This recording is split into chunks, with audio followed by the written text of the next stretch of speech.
5টি প্রশ্নের আগে বলেন কিয়ামতের ময়দানে আদম সন্তানের দুই পা নড়বে না। তাহলে এখন আমি বাকি অংশ আপনারা বলেন তো কয় প্রশ্নের আগে কিয়ামতের মাঠে দুই পা নড়বে না? 5টি প্রশ্ন। قال رسول الله صلى الله عليه وسلم لا تزول قدم ابن آدم من عند ربه يوم القيامة حتى يسأل عن 5। কিয়ামতের ময়দানে রবের সামনে থেকে আদম সন্তানের দুই পা নড়বে না।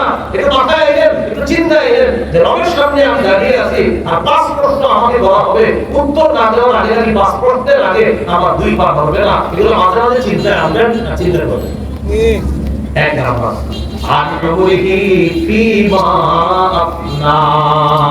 জীবন সম্পর্কে প্রশ্ন, জীবন কোথায় থাকে?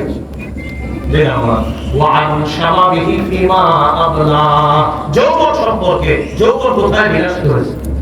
3 নাম্বার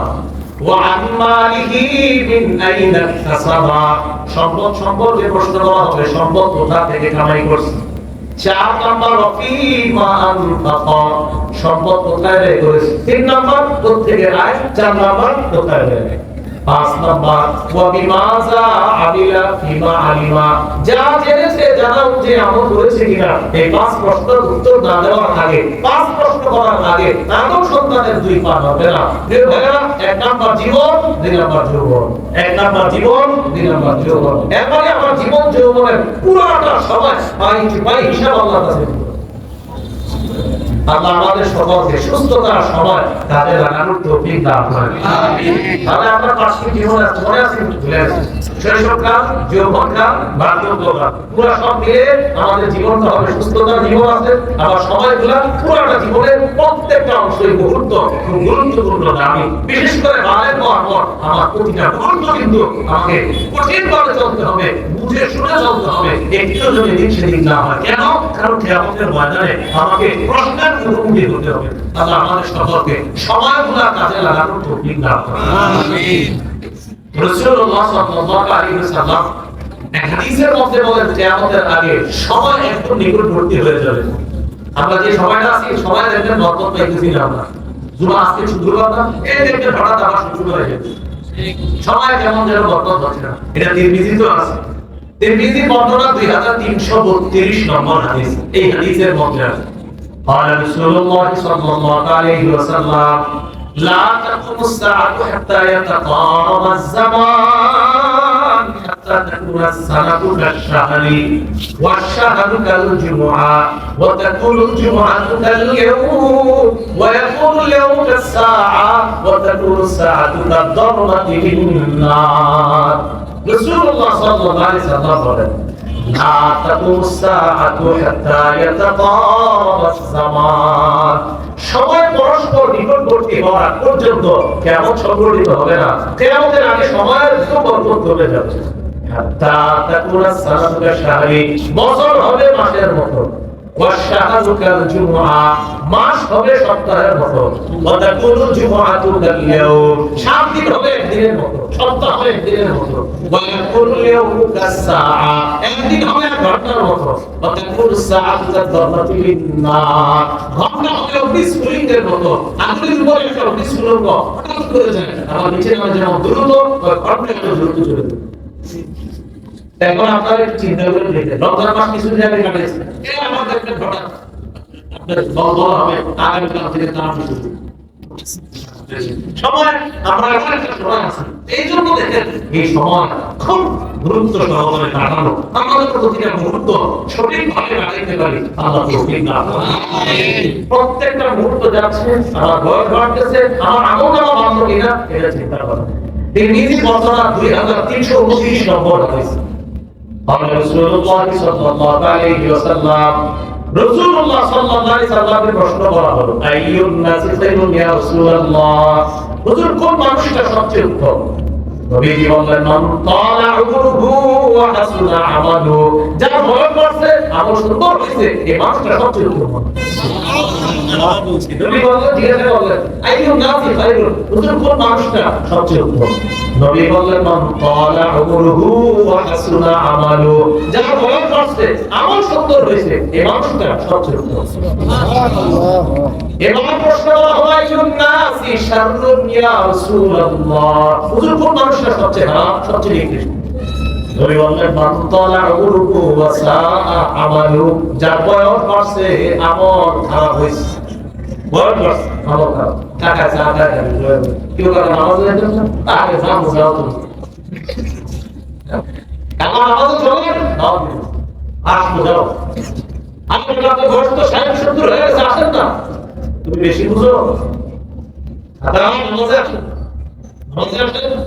আল্লাহ রাসূল বলেন সবচেয়ে নিকৃষ্ট মানুষ যার বয়স বাড়ছে তার আমল খারাপ, এবার সবচেয়ে নিকৃষ্ট। এজন্য মুরব্বি যারা আছে মাশাআল্লাহ, বেশিরভাগ মুরব্বি মাশাআল্লাহ নামাজ পড়ে, কিন্তু যে মুরব্বি কয়েকজন নামাজ আসতেছে না, যে মুরব্বিদেরকে নামাজের দাওয়াত দিয়ে বলে বেশি বুঝো ইত্যাদি বলে বলে যে তুমি যাও আমার ছেলে বেশি বুঝো, তোমার ছেলে বয়স আমার কম, সাথে সাথে বলবেন কাকা আপনার বয়স আসলেই বেশি, তো তুমি হাদিসে বলছে যা বয়স বেশি আমল খারাপ সবচেয়ে নিকৃষ্ট হাদিসে বলছে। আর বয়স বাড়তেছে আমল খারাপ হইতেছে, তুমি বলেন এটা শারু, এটা সবচেয়ে নিকৃষ্ট।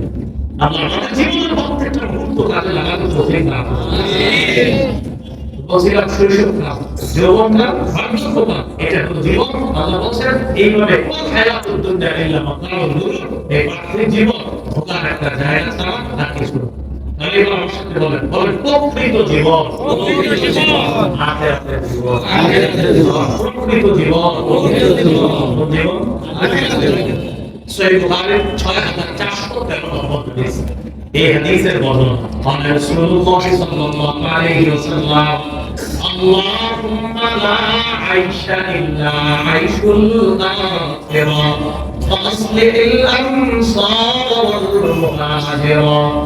নবী বলেন হে আল্লাহ আখিরাতের জীবন প্রকৃত জীবন, নবী বলতেছেন হে আল্লাহ আখিরাতের জীবন প্রকৃত জীবন, আল্লাহ আনসার মুহাজিরদেরকে আপনি সংশোধন করেন, পরিশুদ্ধ করেন। আমার সাহাবী আনসার মুহাজিরদেরকে তাদেরকে সংশোধন করেন, তাদেরকে পরিশুদ্ধ করেন। নবী তো আল্লাহ এত কবুল করছে যে সাহাবায়ে কেরামের প্রতি আল্লাহ এত খুশি হয়েছে, তাদের জীবনের প্রতি আল্লাহ এত খুশি। রাদিয়াল্লাহু আনহুম ওয়া রাদু আনহু, সাহাবায়ে কেরামের প্রতি আল্লাহ খুশি হয়ে গেছে, সন্তুষ্ট হয়ে গেছে, আর সাহাবীরাও আল্লাহর প্রতি সন্তুষ্ট। সহিহ বুখারীর বর্ণনা 4414 নম্বর হাদিস। এই হাদিসের বর্ণনাকারী সাহাল ইবনে সাদ আস-সাঈদী রাদিয়াল্লাহু আনহু, তিনি বলেন কুন্না মা রাসূলিল্লাহি সাল্লাল্লাহু আলাইহি ওয়াসাল্লাম ফিল খান্দক, আমরা রাসূলুল্লাহ সাল্লাল্লাহু আলাইহি ওয়াসাল্লামের সাথে খান্দকে ছিলাম। খান্দক একটা যুদ্ধের নাম, খান্দক মানে গর্ত খনন করা। সালমান ফারসি রাদিয়াল্লাহু তাআলা আনহু পরামর্শে রাসূলুল্লাহ সাল্লাল্লাহু আলাইহি ওয়াসাল্লাম গর্ত খনন করলেন যেন কাফেররা কষ্ট এই মাঠে আসতে কষ্ট হবে। এই গর্ত খননের কাজে আল্লাহর সঙ্গে নিজে হাত মুবারক খরচ করে হাতের কষ্ট ব্যয় করে নবী নিজে কষ্ট করেন, সুবহানাল্লাহ, নিজে গর্ত। সাহাবী কি বলেন? সাহাবী ইবনে সাদ আস-সাঈদী রাদিয়াল্লাহু তাআলা বলেন আমরা নবীর সাথে খন্দকে ছিলাম। ওয়া হুয়া ইয়াহফিরু, নবী নিজে গর্ত খনন করতেছেন। মাটি বহন করে করে স্থানান্তরিত করছিলাম। মাটিকাটা দেখছেন একজন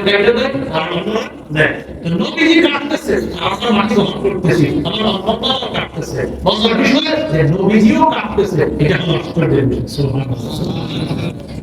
নবীজি টাকা দেয়, সাহাবায়ে কেরাম খুব কষ্ট হয়েছে, একটু আপনার হলো আমার পাত্রের জমি কাটা কত করছে। সাহাবীদেরকে সান্ত্বনা দেওয়ার জন্য, কাজের গতি বাড়ানোর জন্য সাহাবীরা বলে নবী আমাদের পাশ দিয়ে অতিক্রম করলেন, আমাদের দিকে তাকায় বললেন আল্লাহুম্মা লা আইশা ইল্লা আইশুল আখিরা ফাগফির লিল আনসারি ওয়াল মুহাজিরা। নবী তাদেরকে উৎসাহ দেওয়ার জন্য বললেন আল্লাহ আখিরাতের জীবন প্রকৃত জীবন আমার আনসার মুহাজির সাহাবীদের সকলকে আপনি মাফ করে দিন। সুবহানাল্লাহ। আমাদের নবী এত সুন্দর দোয়া করেন, রাসূল সাল্লাল্লাহু আলাইহি ওয়াসাল্লাম আমাদের শিক্ষা করুন প্রকৃত জীবন করুন না প্রকৃত জীবন আখিরাতের জীবন, যেটা আমরা বললাম মূল উদ্দেশ্য যে প্রকৃত জীবন আখিরাত। আখিরাতের জীবনে যদি জান্নাতি হয়ে যেতে পারে বলেন ইনশাআল্লাহ। আল্লাহ আমাদের সকলকে আমার জান্নাতে যেন দেখা করেন। আমিন।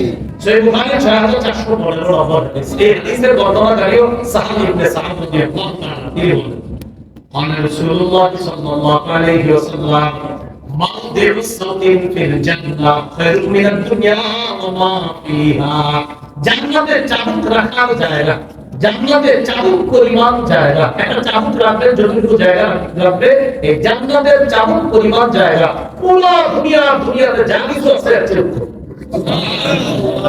জীবন প্রকৃত জীবন